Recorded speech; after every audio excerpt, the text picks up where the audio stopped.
And Donald Trump's earlier comments about democracy in Ukraine caused an uproar in the United States and around the world. Not only did Mr. Trump imply that Ukraine started the war against Russia, but he also implied that Vladimir Zelensky is a dictator because Ukraine hasn't held an election during the war. The National Post's Adam Zivo, who recently returned from Ukraine, took issue to these comments and joined us to explain. Attempts to smear Zelensky as a dictator are misguided and often based on distortions.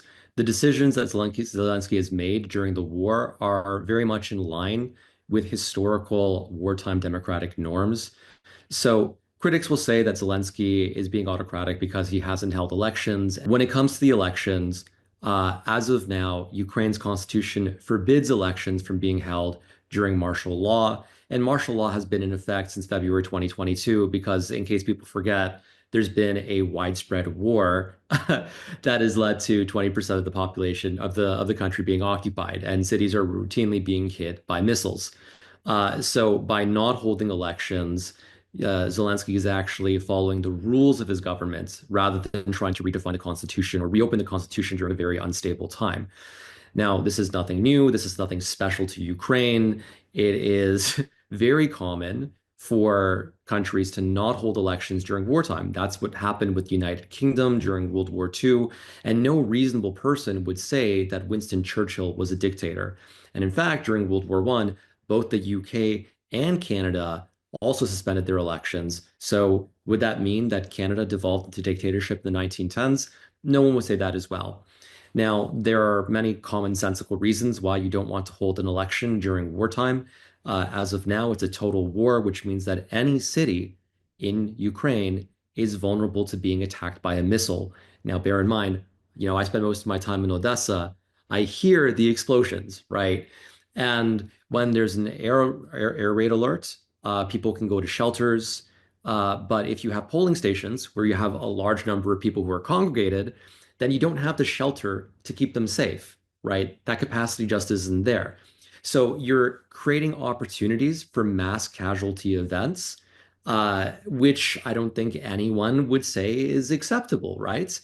And we have to keep in mind that Russia would be well aware of the fact that there would be an election occurring, and so they could strategically use this vulnerability to their advantage, which would mean, for example, could mean targeting certain cities or polling stations based on how they're expected to vote.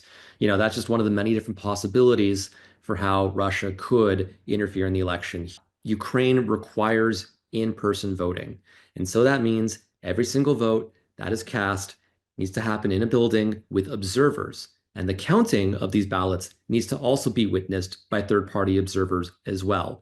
So when you have people going into the shelter and coming out, I mean, can you genuinely protect the integrity of the vote here, right? Moving all the observers, moving all the ballots, can you maintain the chain of custody? And that's, of course, only if there's no actual attack and it's just an air raid siren. If you have a full attack, what happens with the ballots if they burn up, right? Do you do a redo? How does all of this work? Now, another problem is that because Ukraine requires in-person voting, which is an anti-corruption measure, they don't have absentee voting. They don't have mail-in ballots.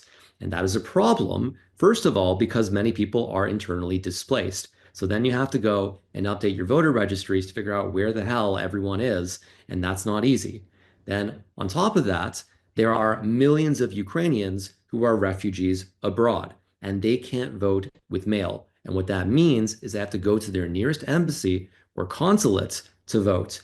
And sometimes that might mean traveling hundreds of kilometers. So many people don't have the capacity to do that. They don't have the resources. It shouldn't be surprising that in an October 2023 poll by the International Republican Institute, they found that around 62% of Ukrainians believe that elections should only be held after the war is over, which makes sense. People are pretty practical about war. Now, we don't have more recent data, but these findings are consistent with what journalists and volunteers working in Ukraine, like myself, have anecdotally heard on the ground. This is not a surprising finding. If Zelensky really was the dictator that his critics want him to be, the rational choice would be for him to defy the Ukrainian constitution and have a flawed election as soon as possible so that he could consolidate his power before his popularity further declines. He hasn't done that, which shows that he's not exploiting the situation for his own political career. In fact, last weekend, he told a bunch of journalists in a big press conference that he would be willing to step down as president in exchange for a durable peace deal or Ukraine getting into NATO. Now, maybe I'm crazy, but from my understanding, dictators generally don't volunteer to give up power for the good of their country, for the good of their people. So that throws a wrench into Trump's narrative.